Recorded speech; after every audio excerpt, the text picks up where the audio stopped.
Assalamu alaikum, chers frères et sœurs. Dans notre quotidien, les mots ont un pouvoir immense, mais il y a des moments où le silence est plus éloquent que n'importe quel discours. Le silence, en islam, n'est pas simplement l'absence de parole, mais un acte réfléchi et spirituel qui peut protéger, guider et élever l'âme. Comment cette pratique, loin d'être une faiblesse, renforce la foi, préserve la dignité et favorise la réflexion intérieure lors des disputes et des conflits. Explication. Les disputes et les conflits sont des situations où les émotions prennent souvent le dessus, menant à des paroles blessantes et irréfléchies. En islam, il est vivement recommandé de rester silencieux dans ces moments-là pour éviter de dire des choses que l'on pourrait regretter plus tard. En intervenant dans une dispute, il y a un risque de renforcer le conflit plutôt que de le résoudre.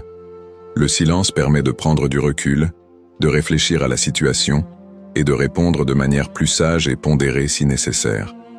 En outre, rester silencieux peut désamorcer une situation tendue, évitant ainsi que le conflit ne s'envenime. Référence religieuse. Le prophète Mohammed, paix et bénédiction sur lui, a dit dans un hadith rapporté par Al-Bukhari, « Celui qui croit en Allah et au jour dernier doit dire du bien ou se taire. » Ce hadith met en évidence l'importance du silence lorsqu'il n'y a rien de bénéfique à dire. En choisissant de se taire, on évite de dire des paroles qui pourraient nuire à autrui ou aggraver un conflit. De plus, le Coran encourage la paix et la réconciliation dans les situations de conflit. Allah dit dans le verset 34 de la sourate Al-Fussilat, 41-34, « La bonne action et la mauvaise action ne sont pas égales. Repousse le mal par ce qui est meilleur. Et voilà que celui avec qui tu avais une animosité devient tel un ami chaleureux. » Ce verset souligne que la meilleure réponse à une situation de tension n'est pas de répondre par des paroles blessantes, mais par le calme et la sagesse. Conséquences.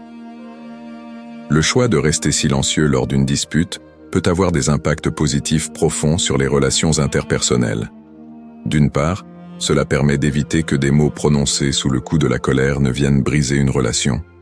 D'autre part, le silence montre une maîtrise de soi, un respect pour l'autre et une volonté de ne pas alimenter le conflit.